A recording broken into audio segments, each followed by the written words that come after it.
listening to the responses, our witnesses have deferred many of the questions to Indigenous Services Canada.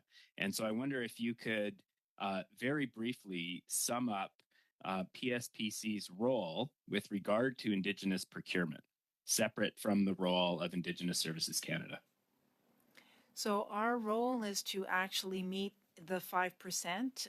So trying to incorporate certain measures within our contracts, or to encourage in our contracts the participation of Indigenous businesses in participating in bidding in our contracts, because we need to meet the 5% target, and we're doing a lot of engagement to do that. We will have discussions with our clients, either client departments or within PSPC, on how they could incorporate Indigenous businesses in what they are requiring, either directly or as a subcontractor to the prime, by developing some plans. And so that's really our role, is to actually develop tools, develop clauses that will encourage Indigenous businesses to participate in our contracts. And then we help our client departments, which is not always PSPC. We help other departments as a common service provider, and we will encourage them as well to incorporate Indigenous participation in their particular requirements and in their contracts. So if I understand the division of labor correctly, Indigenous Services Canada is responsible entirely for the determination of what constitutes an Indigenous business, the criteria, and the registration of those businesses in the directory. And PSPC takes that as accurate and tries to ensure that as many contracts as possible go to businesses that are so registered in order to meet the 5% target.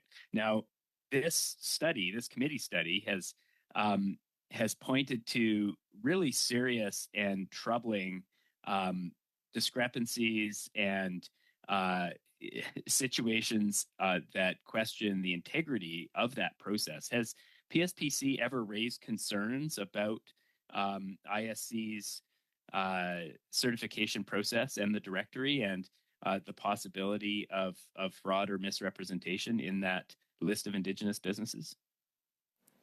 We are supportive of Indigenous Services Canada, and they are setting the rules of definitions by which we need to follow, and therefore we would have discussions on how best we would be able to incorporate more Indigenous business in our procurement.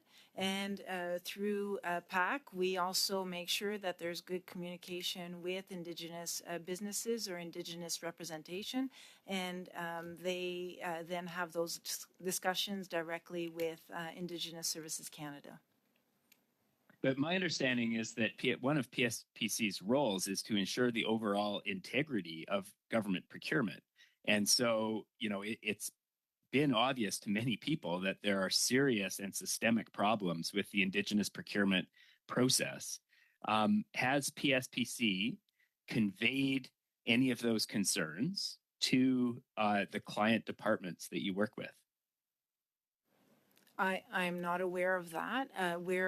As I said, they're responsible for the Indigenous Services Canada and the IBD list, and we follow that list. When we put a contract in place, and our 5% target can only be accounted through that particular, using that particular list. So if a company is not registered on the IBD, then it does not count against our 5% target. So PSPC has never expressed concern about the integrity of the list or the use of shell companies, any of these really troubling concerns that have been raised over the course of this study?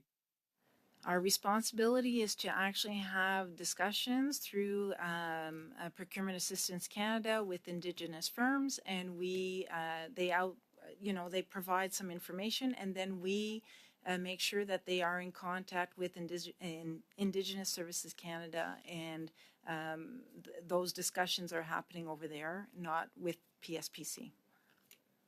I guess it just seems unusual because in our discussions with PSPC about procurement more broadly, PSPC has taken a very proactive role when it comes to the integrity of government procurement to ensure that fraud isn't taking place, to ensure that there are checks and balances along the way. And it seems like with Indigenous procurement, PSPC takes a very hands-off approach and really defers to Indigenous Services Canada when it comes to the registration of businesses. Is that a fair characterization? Indigenous Services Canada set the rules, the definitions, and they do own the IBD, and they're the ones that are managing the PSIP program.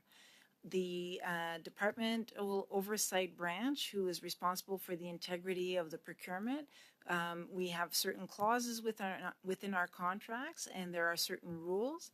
And before putting a contract in place, we have to go through a Departmental Oversight Branch to validate that a company meets the integrity measures set by our Departmental Oversight Branch.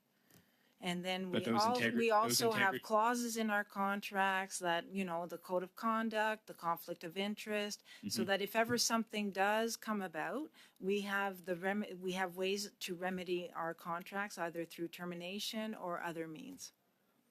But those integrity measures do not include the question of whether they are indeed an Indigenous business. Is that correct? I believe so. I believe so. Okay. So Procurement Assistance Canada is going out there and trying to recruit Indigenous businesses and get them to register with the directory, et cetera. In British Columbia, can you highlight Procurement Assistance Canada's work in Northwest BC specifically? We're a bit past our time. If you have a brief response, otherwise we can get to it in the next round. Yeah, thank you, Mr. President. I would say that we do events throughout Canada, and we do focus on BC, and we work very closely with regional partners to make sure that Indigenous businesses are made aware of the services and that we can help them be ready to participate actively in federal procurement. And we have had successes in terms of Indigenous businesses participating. Thank you. Thanks very much. We'll now go to Mrs. Block for 5 minutes, please. Thank you, Chair. And I guess I'm just going to start by reconfirming what I think I've heard in the testimony from our witnesses this morning when it comes to the role of PSPC and the Indigenous set-aside. I guess what I've heard is that the Procurement Department for the Government of Canada, PSPC, has testified that you do not have any oversight of a list of vendors which are required to meet certain criteria to qualify for the Indigenous set-aside. And yet we know that various departments have the authority to award contracts. And yet it would seem that every time PSPC, and we've seen this over the last couple of years, as we've undertaken various scandals, I would say, within the Government of Canada and procurement, that glaring mistakes have been made. And that has resulted in the government misspending tens of millions of dollars. Under whose authority are departments given the ability to award contracts directly?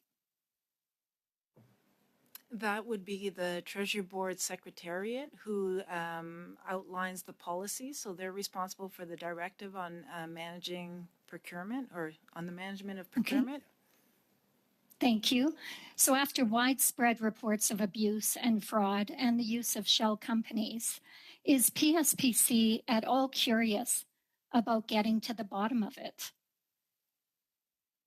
As I said, PSPC is through Procurement Assistance Canada continues to have discussions with various Indigenous businesses, listens to what they have to say, and then we'll refer them to the right area within Indigenous Services Canada to make sure that they are aware of any issues and they can actually work through some of the their own policies that are directing us to have 5% target within PSPC of our procurement to Indigenous firms.